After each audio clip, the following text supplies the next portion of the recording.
Muito obrigado, presidente, por aceitar o TN Brasil TV. Muito obrigado, eu estou aqui à disposição para colaborar nessas reflexões que nós estamos nesse momento de fazer reflexão sobre a vida, né? Zé Carlos, em primeiro lugar, o senhor é presidente, né, do PV, Partido Verde. Qual é a ideologia? É claro que já subentende aí que está vinculado ao tema ambiental, à natureza. Mas, em síntese, fala um pouco para nós a ideologia do partido. O Partido Verde, o partido faz parte de uma família de partidos no mundo inteiro. São 105 partidos verdes no mundo, todos os continentes nós temos o Partido Verde. E o nosso objetivo principal não é simplesmente a proteção de uma espécie que está em extinção, como, por exemplo, uma tartaruga, um mico-leão dourado. Isso sim também, né? Mas não é só isso. Nosso problema é o ser humano integrado ao processo natural, num processo de desenvolvimento econômico que seja compatível com a finitude do planeta. O planeta é finito, os recursos naturais são finitos, e o modelo econômico que nós estamos executando no mundo nesse momento é um modelo que acha que a natureza não se esgota, e a natureza se esgota. Então, nós estamos levando esse modelo a um limite que a natureza não suporta, né? Que a natureza não suporta. E aí nós estamos, por exemplo, aquecendo a temperatura do planeta, nós estamos destruindo floresta, nós estamos intervindo nos biomas, nós estamos tendo uma relação com animais que a gente não tinha naturalmente, e com isso nós estamos trazendo para a nossa espécie a convivência com vírus, né? Hoje, quantos vírus já existem que passaram de animais para seres humanos? Nós temos aí um monte. HN1, influenza, AIDS, e agora recentemente um vírus da família coronavírus. Esse é um só vírus da família coronavírus, que é uma família extensa de vírus que já estão no nosso meio. Então, o PV é um partido socioambiental, um partido ecopolítico, um partido que busca encontrar um modelo econômico compatível com a finitude da natureza, com a sustentabilidade, para que a gente possa viver como a gente foi programado para viver em harmonia. Ok, diante da polarização que nós vivemos hoje, então, a cada dia que se passa, a ideia de que eu preciso colocar o PV em algum lugar do espectro político, ou no centro, na direita, na esquerda, na centro-direita, na centro-esquerda, ou na extrema esquerda ou na extrema direita. O PV está onde? O PV não se coloca, embora as pessoas queiram rotular sempre um partido, sempre uma ideologia, rotular, e o PV não se coloca. Como centro-esquerda, geralmente, né? O PV não se coloca nessa questão, não se coloca, ele não se quer... nenhum carimbo serve ao Partido Verde, não serve. Por que não serve? Porque nós não somos um partido nem de esquerda nem de direita, a gente diz que nós somos um partido para frente. É porque nós estamos trabalhando com uma ideia do futuro, nós estamos trabalhando com a ideia de encontrar um modelo ideal de permanência do ser humano neste planeta com sustentabilidade, então é um modelo para frente. E porque, veja bem o seguinte, o modelo capitalista que tem aí, que é o modelo mais à direita, ele trabalha com a ideia de que o lucro é certo, de que a economia tem que ter liberdade, o livre mercado, e que o Estado tem apenas que entrar como regulador ou fazendo funções específicas, sem atrapalhar a livre concorrência, né? Então essa é a ideia do capital, ou da direita, os partidos mais à direita. Do ponto de vista econômico é isso. E do ponto de vista da esquerda, a ideia de que o Estado tem que ser muito forte para impor aos agentes econômicos os limites desses agentes econômicos no sentido do lucro, no sentido da propriedade, principalmente da propriedade sobre o meio de produção. Mas, do ponto de vista do desenvolvimento e da relação com os recursos naturais, com a distribuição da riqueza e com a sustentabilidade, praticamente não muda muito. Não muda muito. Então, o homem continua sendo o centro de tudo, quando, na verdade, esse homocentrismo já não é mais a realidade. Inclusive, hoje, né, a gente viu aí recentemente nos tribunais as pessoas entrando com ação e questionando o judiciário no sentido de aceitar os animais como sujeitos de direito, né? Os animais como sujeito de direito, porque hoje o nosso ordenamento jurídico trata o animal como objeto de direito, mas como os pets, né, os animais já foram se integrando na vida de uma sociedade em que as pessoas se isolaram e que as relações seres humanos com seres humanos está ficando cada vez mais difícil, então as pessoas preferem um pet moldado em laboratório para ser uma pessoa próxima da sua personalidade. Então isso faz as pessoas criarem uma relação com os pets muito forte, né? E aí você vê alguém entrando na justiça em nome do como o animal, se o animal fosse sujeito de direito. Então essas relações começam a mudar. E nós sabemos hoje que ou a gente respeita as espécies ou as espécies elas passam a criar dificuldade com a gente. É o caso do coronavírus, por exemplo. Ele é um vírus que age coletivamente. E se a gente não agir coletivamente com relação ao vírus, a gente perde a guerra. Ao falar dos animais, eu lembrei da Revolução dos Bichos, né, de George Orwell, onde os animais dizem que por trás dos sofrimentos deles está a exploração do homem. Uma vez que o Partido Verde fala tanto em preservação ambiental e tudo que se deriva disso aí nós temos talvez hoje a Greta Thunberg, que é um dos grandes ícones, sueca, né? A sueca, um dos grandes nomes nessa questão da preservação do ambiente, mas o mundo a gente vê que termina caminhando, infelizmente, para exploração, construção de prédios, fabricação de carros e por aí vai. O Partido Verde não termina sendo um pouco chato? As teses do Partido Verde incomodam, né? E por isso pode ser classificado até como partido chato. É tanto que, eleitoralmente, a gente tem tido muita dificuldade, porque os partidos os agentes políticos, de modo geral, que não querem a sustentabilidade, que não aceitam a sustentabilidade, eles dificultam a nossa vida ao máximo para que o partido não cresça. E para nós, às vezes, é muito difícil fazer aliança com outros partidos políticos, porque a nossa tese não cabe, às vezes, no ideário deles. E a gente até respeita, mas é muito mais difícil para a gente. E é difícil também lidar com a própria sociedade ocidental, não com a sociedade oriental, mas com a sociedade ocidental. Por quê?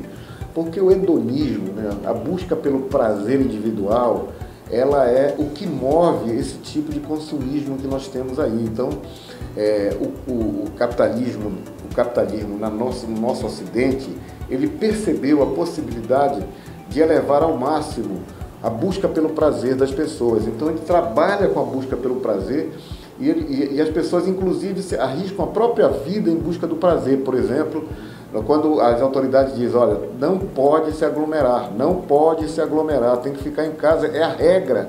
As pessoas se aglomeram, vão para festa, vão para isso. Em nome do prazer. Em nome do prazer individual. Então, se elas conseguem não ter medo de um vírus que mata, imagina se eu vou dizer para elas que o aquecimento global está próximo e nós vamos ter dificuldade. Elas, se tiver que sacrificar o prazer, vai ser muito difícil. Então, a nossa luta, a luta do Partido Verde, é uma luta muito árdua, porque nós temos que reeducar as pessoas a deixar a busca pelo prazer individual, pelo hedonismo, né, para que elas possam ter uma vida mais coletiva, mais sustentável, mas pensar que o prazer individual não leva a nada, mas sim uma vida em que eu possa pensar no outro, né? Muita gente até, por exemplo, os cristãos, você lembra que Jesus Cristo, dizia o seguinte, né? As leis de Moisés se resumem numa só: amar ao próximo como a ti mesmo, né? Era assim. Então, amar o próximo como a ti mesmo quer dizer amar o coletivo. E o próximo aqui são todos os outros, porque quando Deus criou no paraíso, quando Ele criou a humanidade, que Ele criou as espécies, Ele deu uma tarefa aos seres humanos que foi de dar nome aos bichos, dar nome às coisas, né? E quando você dá nome a alguma coisa, você não consegue se você não tiver uma intimidade com aquela coisa, né? É impossível. Experimente mudar o nome de uma cadeira para outro nome, né? É muito difícil, muito difícil, porque tem um paradigma de cadeira e você tirar aquele paradigma significa entrar no objeto, entender o objeto e pensar. Imagina, chamar alguma coisa de elefante, alguma coisa dizer assim. que o elefante não é um elefante. Pronto, não é verdade? Então, amar o próximo como a ti mesmo é conhecer o outro, é entender o outro, é viver o problema do outro. Né? Então, isso o hedonismo não permite, né? Não permite, porque a pessoa é capaz de passar por cima do outro para ter uma bolsa da marca, para ter um tênis da marca, para ter uma bebida da balada, entendeu? Então é isso que é o nosso trabalho, é muito duro, mas a gente chega lá. Zé Carlos, nós vivemos hoje, sem dúvida alguma, em uma polarização, mais precisamente de caráter nacional. Bolsonarismo de um lado, lulopetismo do outro lado.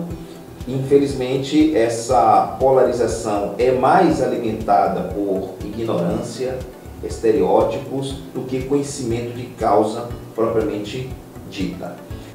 Qual é a visão do PV nesse cenário em relação a essa polarização? Sempre a polarização ela é burra, né? Ela é sempre burra. Não é só a polarização daqui. No mundo inteiro, quando se polariza, você começa a criar times, torcida, né? E as pessoas passam a ter aquele comportamento que é o comportamento de manada, que chama, né? E respeitando todo mundo, não estou...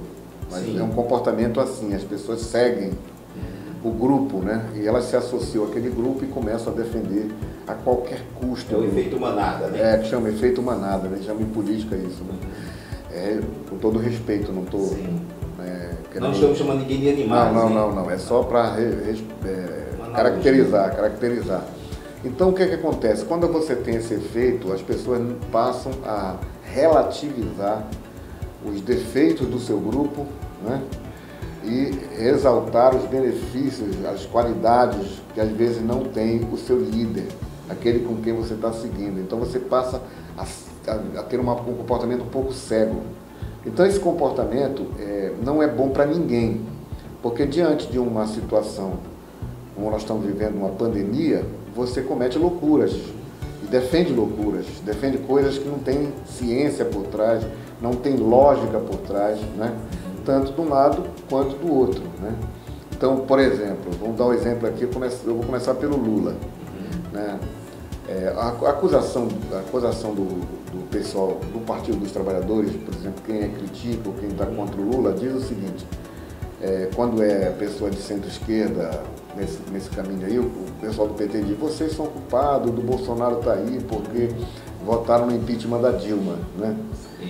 Isso faz com que eles escondam os 13 anos que eles passaram no governo, que eles cometeram um erro contra a classe média, que fez a classe média virar um adversário ferrenho do governo do Partido dos Trabalhadores e dar o palanque que a direita precisava no país.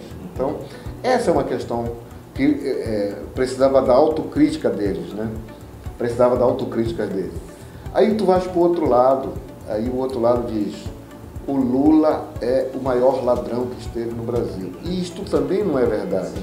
Com certeza não é verdade. O Lula tem uma história fantasticamente bonita, mas cometeu erros. Então, a polarização faz com que esse lado enxergue coisas absurdas que o Lula não tem, né? E não enxergue coisas absurdas que o líder deles tem, que foi expulso do Exército, né? Foi convidado a se retirar do Exército. Por quê? Porque queria fazer política dentro do Exército, usando a força do Exército para conseguir movimento sindical interno. O sindicalismo que ele critica, ele fez no Exército. Ele foi convidado a sair. Se você pegar a biografia do ex-presidente Geisel, ele perguntam sobre o Bolsonaro como parlamentar e diz: olha, ele não representa o Exército porque ele foi um mau soldado. Ele nunca conseguiu comandar as pessoas, ele não tem habilidade para unir. Quem diz isso é o Geisel, o Geisel na sua biografia para a Fundação Getúlio Vargas. E hoje o presente atesta isso. Atesta isso, mas as pessoas que estão formando o time, né, o grupo, que apoia o presidente, não enxerga absolutamente nada. Como o grupo que está ligado ao Partido dos Trabalhadores não enxerga também os defeitos que o partido cometeu. E aí quando chega agora, por exemplo, no período da pandemia, aí estamos numa pandemia, né? Nem tudo que o Bolsonaro fala é errado, nem tudo. Cloroquina é errado, não trabalhar sobre a vacina é errado, uma série de coisas está errada lá. Mas tem coisas que ele fala que poderia ser aproveitada. E não foi por quê? Porque vem do Bolsonaro. A mesma coisa o Lula. O Lula fala coisas, vinha falando coisas no Brasil que a gente precisa... Ah, mas é o Lula que está falando? Isso são consequências da polarização. Da polarização. A polarização emburrece as pessoas, animaliza as pessoas. Então nós somos completamente contra a polarização. Agora, mergulhando... E ainda tem mais, eu quero te dizer o seguinte, que analisando friamente, parece que ela interessa aos dois lados. E é verdade, né? De sorte que uma terceira via não consegue surgir, né? Por causa dessa polarização. Mata-se a terceira via. Aqui no Pará, o Pará é vítima de polarização. Vamos já, a gente vem já para o Pará. O Pará é vítima de polarização. Então, mergulhando... Vítima histórica de polarização. Polarização, né? Mergulhando na figura do Bolsonaro, o senhor acha que nesses quase 3 anos aí de governo, ele fez mais bem ou mal ao país? Eu acho que ele fez muito mal para o país, entendeu? Ele fez muito mal para o país. Se você analisar historicamente o Brasil, você vai para aquela visão consagrada, né, do Gilberto Freire, que o Brasil é a Casa Grande e a Senzala, correto? Sim. É a Casa Grande e a Senzala, né? Algumas pessoas da Senzala conseguem ir para a Casa Grande porque o dono da Casa Grande precisa de gente para servir o jantar, né? Para lavar os seus banheiros, para passar sua roupa. E os escravos para fazer o trabalho sujo lá fora, o trabalho degradante, o trabalho estafante. Então, esses ficam na Senzala. E essas pessoas que têm que servir a comida, o uísque, o drink, elas ficam aqui na Casa Grande. Como elas saíram da Senzala e alcançaram a Casa Grande, elas não querem voltar para a Senzala. Então elas acabam olhando para o pessoal da Senzala como seus inimigos. Né? Essa é um pouco a classe média brasileira que pensa que está na Casa Grande e que faz parte da Casa Grande, mas não faz. E essa visão, né, colocada historicamente, sociologicamente no Brasil, ela se repete. Toda vez que a Casa Grande tem ameaça da Senzala, ela oferece uma solução de grave, dura. Ou foi com a ditadura militar, durante vários tempos, várias ditaduras nós tivemos no país. É só observar, por exemplo, 1964, né, no período Jango, qual é o perfil daqueles que saíram para aquela passeata famosa, né, em Deus, liberdade, família, aquela coisa toda, e quem saiu realmente às ruas nos protestos contra Dilma Rousseff. E alguém chegou a dizer... É a mesma foto, praticamente. E se alguém chegou a dizer que a democracia só é de fato considerada ameaçada quando a classe média se sente ameaçada. Então, o que nós temos aqui no nosso país, por exemplo, é assim, a Casa Grande nunca trabalhou com a ideia de democracia, nunca trabalhou com a ideia de democracia. Ela trabalha com a ideia do lucro, da não distribuição de renda, né, de manter a Senzala no seu lugar. E assim ela fez. Quando houve, por exemplo, libertação dos escravos através da Lei Áurea, se você estudar a história do Brasil, eles criminalizaram o negro. Isso. Como até hoje, esses dias agora saiu uma pesquisa dizendo o seguinte, diminuiu a violência no Brasil, mas continuam matando muita gente. E continuam matando negro, preto de periferia, preto, pobre de periferia, mais do que branco, preto e pardo no nosso país. É preto e pardo que morre no nosso país. Então, por exemplo, toda vez que a Senzala avança para buscar direitos, a Casa Grande reage com violência. E sempre foi assim no nosso país. Então nós não tivemos nesse país nenhuma distribuição de renda, nada. Toda vez que a gente consegue direitos, a gente tem que lutar para mantê-los, para eles não caírem. Então, no nosso país, assim, em 64 a gente estava avançando, veio o golpe. Passamos 20 e poucos anos, 21 anos nessa luta, resistindo para os direitos não caírem, até que nós chegamos na Constituição e conquistamos alguns direitos.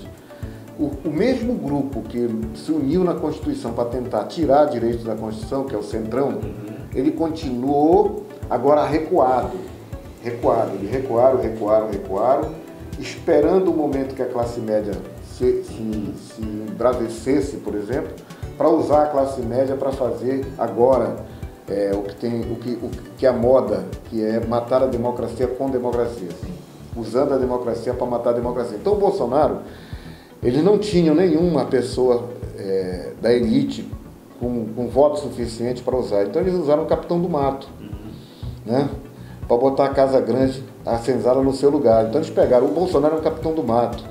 Agora, se tu olhar o governo Bolsonaro, tem as burrices que ele fala, as ignorâncias que ele fala, as grosserias que ele faz, né? Tem tudo isso. Mas tem por trás dele um grupo agindo para impor as derrotas à Constituição. Quem é que está por trás? O Paulo Guedes, a Tereza Cristina, o Tarcísio, o Ricardo Salles. Então tem um grupo de pessoas desconstituindo os direitos conquistados.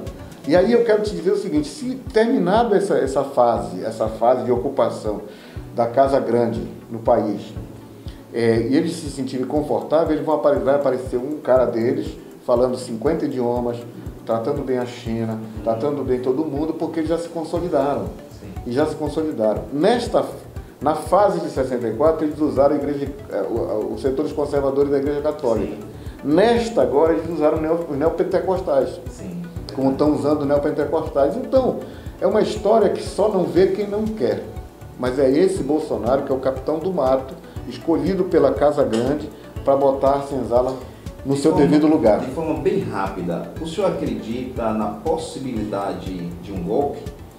Não, eu não acredito na possibilidade de um golpe, agora não acredito, embora o que o Bolsonaro está fazendo é o que ele fez no Rio de Janeiro, que é usar setores da polícia, das Forças Armadas, né, para meter medo nas pessoas.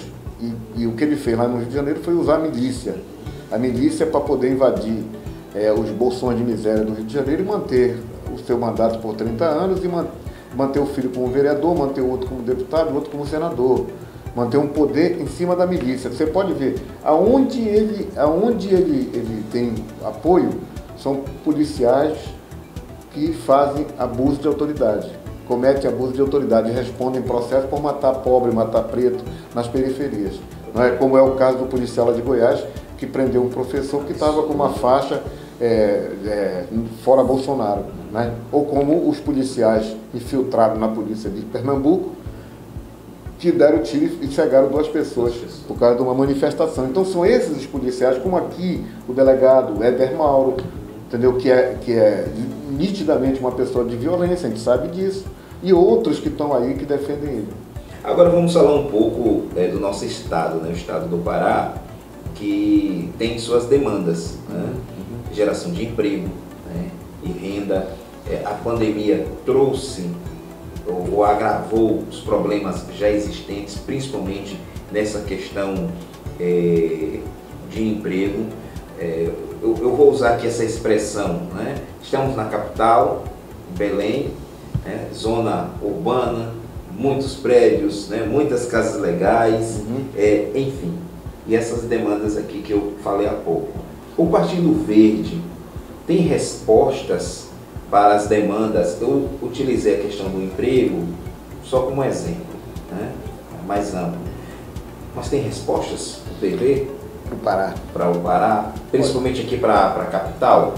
Não, eu digo o seguinte, o nosso estado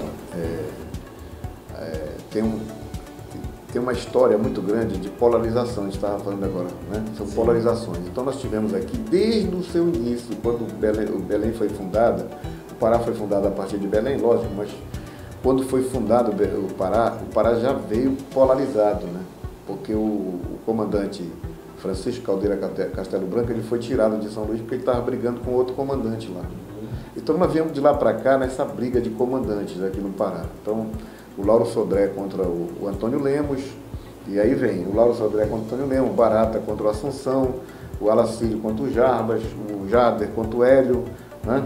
O Jader contra o Almir, né? E assim vem essa polarização. O Helder Barbalho, atual filho, contra Jatene. Contra Jatene, então é uma polarização. E essa polarização, como eu disse, toda polarização é burra. A gente não consegue fugir dessa polarização para construir uma terceira via. No Pará nós já tivemos uma chance de terceira via, foi com a Ana Júlia, mas que acabou indo buscar uma aliança com o Jader, e essa aliança com o Jader derrotou ela completamente, e também pela falta de conhecimento da realidade paraense de alguns membros da sua secretaria, que fizeram com que ela não conseguisse sucesso num programa de terceira via. Então a gente está devendo para a história do Pará uma terceira via consistente, real, que possa mudar esse estado, né? E o que precisa mudar no estado do Pará? A lógica econômica, o desenvolvimento econômico do estado do Pará. Não é só a política, não. Nós temos hoje aqui no estado do Pará a sorte de termos um estado com o maior potencial hidrelétrico do Brasil. Vamos só nesse caso, nós temos o maior potencial hidrelétrico no Brasil.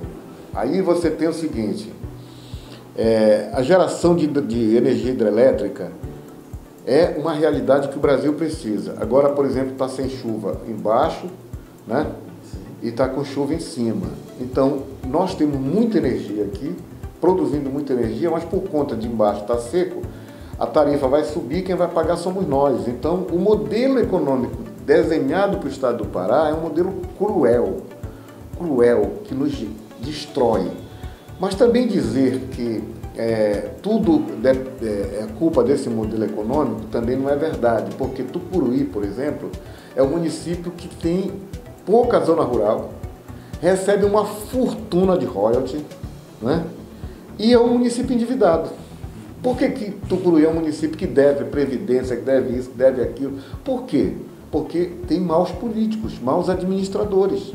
Por que Oriximiná, que tem uma reserva mineral grande, lá hoje, quando a reserva acabar, que a reserva está saindo, o veio vai embora para outro município, quando sair a mineração de Oriximiná vai passar fome. Por quê? Porque a Oriximiná tem dívidas previdenciárias por mal administradores ao longo desses anos. Então nós temos mal políticos. Hoje, por exemplo, por conta da briga entre a China e a Austrália, a China brigou com a Austrália e passou a comprar mais ferro nosso a um preço mais alto. Então nós estamos hoje com a tonelada de $200 a tonelada, que nós nunca vimos esse preço. A arrecadação do Pará subiu bastante. Isso está permitindo o governador, em vez de governar, pegar um avião e sair passeando para tudo quanto é lado. Ele não senta na cadeira para governar.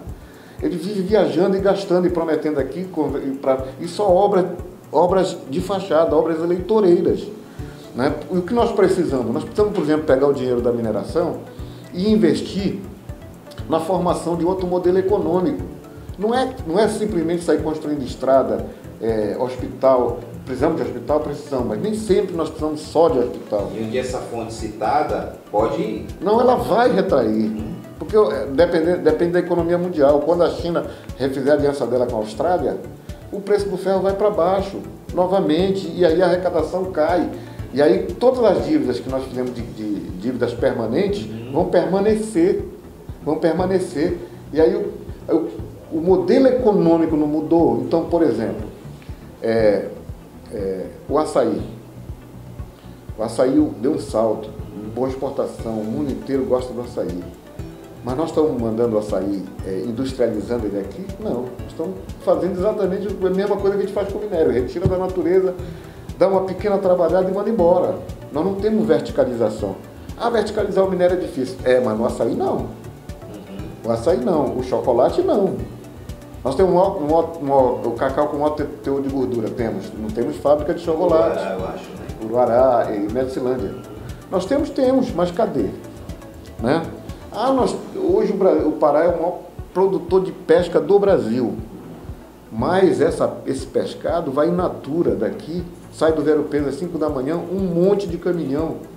Não tem nada. E mais, de tudo que se pesca no mar hoje no rio aqui no Pará, a metade a gente estraga por falta de manipulação correta. Hoje a gente sabe como é que a gente pode pegar algumas espécies paraenses e trabalhar em cativeiro? Não. Na Semana Santa, há 2 anos atrás, nós tivemos um conflito em Santarém da seguinte maneira. Abriu a Semana Santa, os caminhões de Rondônia, Mato Grosso, com pescado, tambaqui produzido em cativeiro, chegaram em Santarém para vender um preço muito mais barato do que o natural. Aí como é que eles conseguiram desenvolver lá e a gente não consegue desenvolver aqui? Hein? Por quê? Porque quando você vê o orçamento de pesca do estado do Pará para o ano de 2021, é de 200 mil. 200 mil não dá para nada. E eu quero deixar bem claro para as pessoas, não é por burrice que o governante faz isso, é por má fé. Má fé, porque é muito mais fácil se eleger fazendo política essencialista, é muito mais fácil se eleger tendo um fundo de caixa advindo de obras que podem ser difíceis de ser fiscalizado, ou obras novas que você faz com dinheiro que está sobrando, do que apostar na tecnologia, na pesquisa, no avanço. Por exemplo, a juventude do Pará. Qual é o futuro da juventude do Pará? Quantos jovens se formam nesse estado que não tem o que fazer no dia seguinte? E vai ter que ser do Uber ou botar uma caixa vermelha na costa do iFood? Qual é o programa da juventude que nós temos? É o Bora Belém, é o Auxílio não sei das quantas, que são programas assistencialista. Que não resolve o problema. Não resolve o problema, resolve a eleição do governante. Mas o problema não resolve.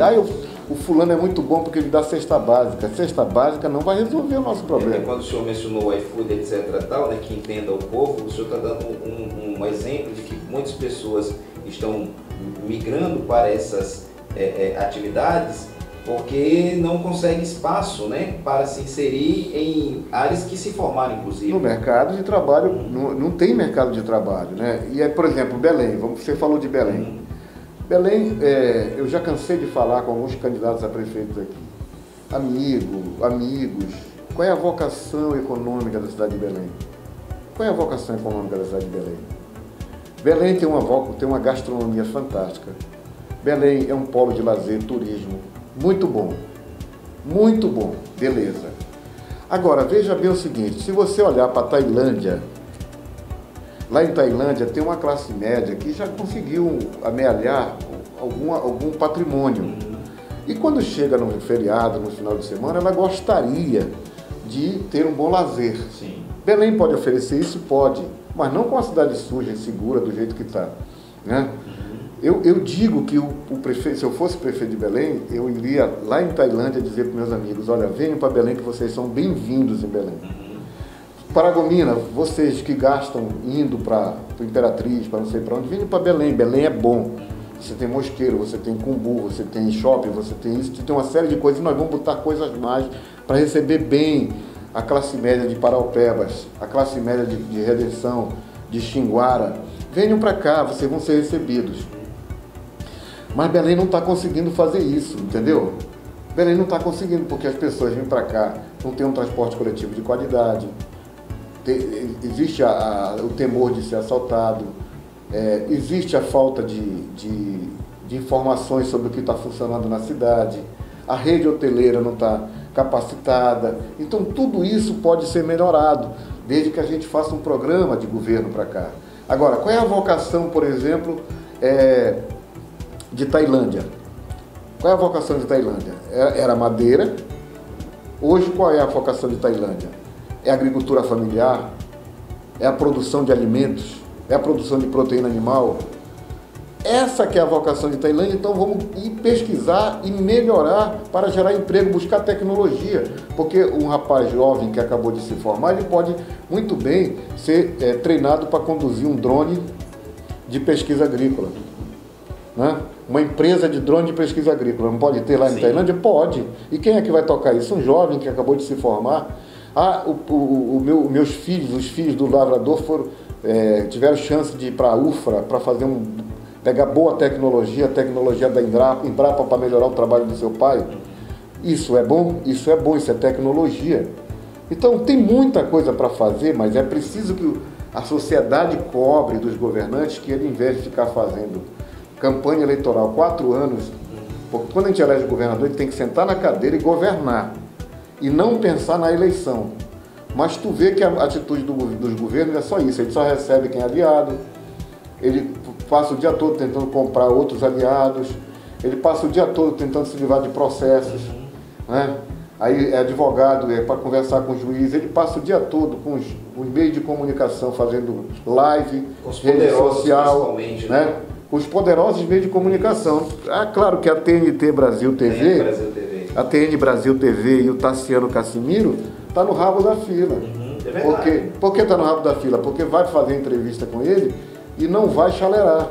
Isso. E não vai iludir a população com falsa informação. E acha muitas vezes que a gente não tem um alcance que ele acredita que precisa, subestimando o poder de comunicação de blogs, de sites que estão, por exemplo, aqui na capital, que estão no interior, mas que alcançam uma porrada de gente e muitas vezes num espaço mais curto, né? E levando esse conteúdo para as mais diversas pessoas, formando inclusive opiniões. Mas é muito difícil realmente sim. E também tem uma elite de comunicação aqui, ao lado do governador, né, ao lado das autoridades, que mandam na pauta da distribuição da verba publicitária que o governo tem. Não é? E também o governo não aposta na publicidade, no jornalismo, no sentido da verdade, é no sentido da manipulação da verdade. O que uma TN Brasil não vai querer. O que o Tassiano Casimiro não vai querer. Sim. Porque o que o Tassiano Casimiro quer é mostrar para o seu público o que há de melhor em termos de informação, para que o público possa. Tu sabias, meu amigo, que tem um instituto internacional que faz uma pesquisa sobre percepção da realidade, porque você só muda a sua realidade se você percebê-la. Né? Então você tem que perceber que alguma coisa não está certa para você buscar a solução. O povo brasileiro é o povo que menos percebe a sua própria realidade. E tudo isso por conta de quê? Por causa da manipulação de informação. Não se informa para as pessoas corretamente. Muita gente diz assim, o eleitor não sabe votar, né? Sabe. Se ele tiver informação, ele sabe. Como ele soube, por exemplo, fazer a escolha certa no Big Brother. Ele tinha informação, ele sabia que ele viu a Carol Conká, que era uma coisa antes e uma coisa ao vivo, né? Que ela era maldosa, que ela trabalhava na desavença, na discórdia. Ela disse, eu não quero essa pessoa, mas ela viu a pessoa. Como ela viu também, né, que a fulana de tal que participava do Big Brother era uma planta. Ela se botou como uma planta para não atingir nenhum, atingir nem outro, para ver se ela escapava e era eleita, né? Então ela conseguiu, porque ela tinha informação, o povo tinha informação. Eu até digo o seguinte, se a gente tivesse um Big Brother com os candidatos, talvez a gente tivesse melhor sucesso no processo eleitoral. Ok. Vamos aqui para a nossa última pergunta, e um ponto que o senhor falou, que a gente reforça aqui. Fazemos um trabalho, né, na LEP, escutamos todas as pessoas, publicamos elogios em relação ao governador Helder Barbalho, Heraldo Pimenta sempre elogia, e colocamos o delegado Caveira, que faz ataques bombásticos, o que nós iremos publicar essa semana ainda aí. Eu nunca tinha visto o deputado tão furioso quanto dessa última agora.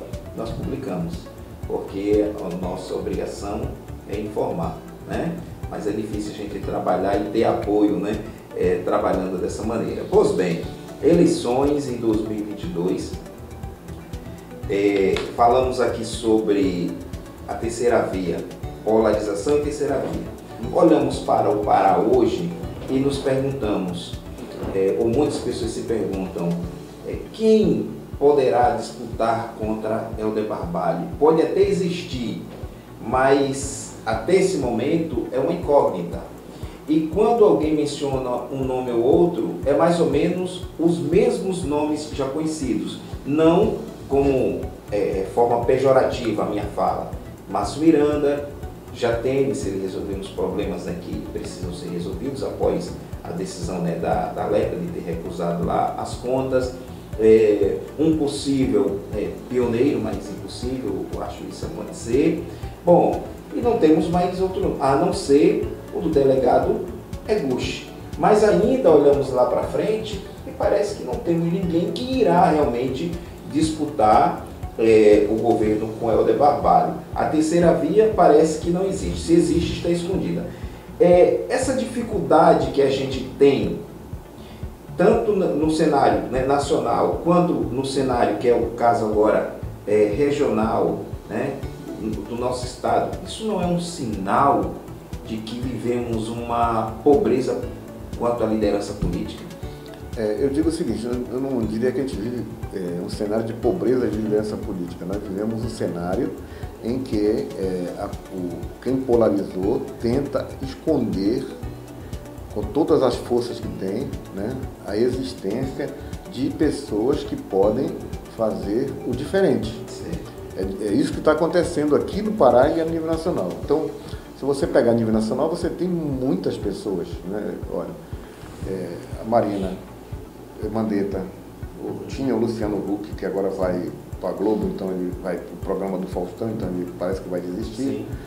Tem o Dória, tem o Randolfo, o Van Hatten, né? Tem o Van Hatten, que é muito... Tem o João Amoedo, que você lançou ontem, né? Presidente do Senado. Bom, então tem um grupo muito grande de pessoas, como tinha na outra eleição. Na última eleição tinha alternativas ao Bolsonaro. Inclusive o filho do Jango, né? Que não era o Lula. Tinha o Lula, tinha o Haddad, mas tinha outras alternativas. As pessoas resolveram escolher pelo extremo. E aqui? Né? Quais os então essa é a situação. Aqui no Pará, o que é que acontece? Aqui também tem um grupo muito grande de políticos com boas ideias, maravilhosas ideias, querendo mudar esse estado, querendo melhorar esse estado, querendo fazer algo de novo, né? O que tem acontecido aqui é que, por exemplo, o governador ele é hegemonista, ele busca hegemonizar a política no estado do Pará a qualquer custo. Então ele vai comprando partido, vai chamando partido, agora, por exemplo, já chamou mais 3, né? E tenta calar blogueiros, por exemplo, com ameaça de prisão. Agora em Tucuruí, por exemplo, teve uma manifestação, ia ter uma presença dele lá e algumas pessoas disseram que estavam dispostas a fazer uma manifestação, né, contra o governador. E aí a polícia começou a investigar os opositores do governador, que isso chama-se arapongagem, né, de pior espécie do mundo. É absurdo, né? Em uma democracia. Absurdo, inclusive. Aí prenderam os rapazes preventivamente, assim, um atentado à liberdade de expressão muito grande, porque até do ponto de vista jurídico, aquilo não podia se sustentar, porque no Brasil a gente pune só a execução do crime. Né? Na legislação a gente só pune a execução do crime, a gente não pune a cogitação. O cara cogitou comprar ovos para jogar no governador, isso não é crime. Vai ser preso. Isso não é crime, porque ele tem que comprar os ovos, que são os atos preparatórios, se dirigir até um local onde ele possa jogar, mas mesmo assim ele ainda pode ter o arrependimento eficaz. Ele pode, na hora de jogar o ovo, ele dizer, não vou fazer isso. E para. Não teve crime. Não teve crime. Então você prender preventivamente uma pessoa porque ela cogitou fazer um ato de protesto contra o governador, eu nunca tinha visto na história do estado do Pará. Então eles estão tentando hegemonizar, dizer que não tem saída, que só tem saída para eles, né? Só eles, tem que ser eles. Mas tu vê que a intranquilidade deles é tão grande que o governador, no auge do mandato, retira o vice, bota no Tribunal de Contas, elege o seu aliado mais fiel para presidente da Assembleia, por qualquer dúvida ele assumir, e mesmo tendo 20 partidos do lado dele, vai comprar mais 3, para quê? Para criar tumulto na base aliada dele? É porque isso demonstra intranquilidade. E tem uma pesquisa, agora recente, pesquisa Tendência, que diz o seguinte: tem a polarização, para te ver, nacionalmente diria que Lula tem 20 e poucos por cento, o Bolsonaro tem 20 e poucos por cento, e 40% da sociedade, aliás 60% da sociedade brasileira, diz que não quer nenhum dos dois, que gostaria de ter uma terceira candidatura. Se aparecer uma terceira candidatura, isto vai mudar. Como, por exemplo, aqui no estado do Pará, como todo mundo já conhece o modus operandi da família Barbalho, o que é que as pessoas fazem normalmente aqui? Elas ficam se organizando na surdina, como dizem, né, para surgir no momento certo. Né? E eu lembro muito bem dessas vitórias antecipadas dos Barbalhos, quando o Jader dava como certo a vitória do senador Jarbas Passarinho. Ele mandava no governo, junto com todo o grupo político dele, lançou o Jarbas Passarinho. O Jarbas Passarinho era imbatível, né, como candidato a governador. O Almir Gabriel não tinha grupo político, não tinha estrutura, não tinha dinheiro, mas representou a resposta que a população queria dar no grupo político do Jader. E vai ter de novo a resposta. Eu duvido se não vai ter a resposta. Quais os nomes assim que o senhor apontaria como... Olha, hoje nós temos Jordi, nós temos Arnaldo Jordi, nós temos Zé Cus, nós temos Equinho, nós temos Elenilson, nós temos Jatene, nós temos Márcio Miranda. O Pioneiro é candidato a senador, ele já disse publicamente que é candidato a senador, então ele não é candidato a governador, por isso eu não estou listando ele aqui. Mas nas outras regiões, a gente não está vendo, mas nas outras regiões, porque a gente pensa só Belém, só o político tradicional aqui. Mas tu sabe o que está acontecendo lá para Santarém? Tu sabe o que está acontecendo lá para Marabá, para Paraupebas? Né? Tu sabe o que o prefeito Darcy pensa? O que o prefeito Jeová pensa? Que acabou de dar um banho numa eleição lá e elegeu a Josemira, que estava com traço na eleição, saiu de traço. Todo mundo dizia que ela não ganhava, o outro era poderoso, e ela foi lá e ganhou a eleição, a Josemira lá. Hein? Tu sabe o que vai acontecer em Paragominas? Será que não vai surgir outro paraense, o filho de paraense, o nativo de paraense, o adotado pelo Pará? Inclusive o prefeito de Paragominas, né, o doutor Lucídio, é muito competente, né? Então nós temos vários nomes aí na política, a gente só pensa aqui, porque é aquilo que a Belém tem esse mal. Belém tem esse mal, ela paga por isso, porque eles acham que o mundo começa aqui e termina aqui, e não é verdade. O Pará é maior do que essa elite belenense aqui, que é uma elite que prejudica o Estado. Não é o povo de Belém, é uma elite de Belém que acha que ela é o centro do universo, e ela não é o centro do universo. E o Partido Verde tem nome para 2022? O Partido Verde está com a nossa grande dificuldade hoje é fazer uma chapa de deputado federal, uma chapa de deputado estadual. Nós estamos tendo que vencer a cláusula de barreira. E a gente pode ter um nome candidato a governador interno. Eu já fui candidato a governador do Pará, né? Mas a gente sabe que não é fácil, porque o tempo de televisão nosso é de 19 segundos. Nós não temos fundo partidário. Não é fácil. E nós não vamos receber apoio de nenhuma empresa madeireira, nenhuma empresa mineradora, nenhuma empresa sojeira. Nenhuma dessas empresas vai apoiar a gente. Então é muito difícil para o PV nesse momento. Então a gente tem um pensamento mais humilde no sentido de conseguir montar a chapa de deputado federal, a chapa de deputado estadual e buscar nestas possibilidades aqui quem se compromete com uma pauta de desenvolvimento sustentável para o Estado do Pará. Ok, então conversamos com o Zé Carlos, presidente do PV, também advogado, que nos recebeu aqui em seu escritório na capital do Estado, Belém. Deixamos o espaço, agradecemos e deixamos o espaço para que apresente suas considerações finais. Bom, eu gostaria de agradecer ao Tassiano Cassimiro, à TN Brasil, por essa oportunidade, né? Porque não é fácil aqui no Estado do Pará a gente conseguir imprensa mais livre, que permita que a gente expresse o nosso pensamento de forma transparente, clara, porque fazer isso é muito importante. Eu não sei se todo mundo vai gostar do que eu disse, mas é importante que eu diga, né, para que as pessoas saibam que nem todo mundo pensa do mesmo jeito e nem todo mundo tem a mesma visão sobre os problemas que as pessoas vivem no Estado do Pará. Então, eu quero agradecer por essa oportunidade e espero que essa nossa entrevista possa ajudar as pessoas a não concordar plenamente comigo, mas ter, a partir do que eu falei, a ideia de analisar criticamente o que o outro lado fala.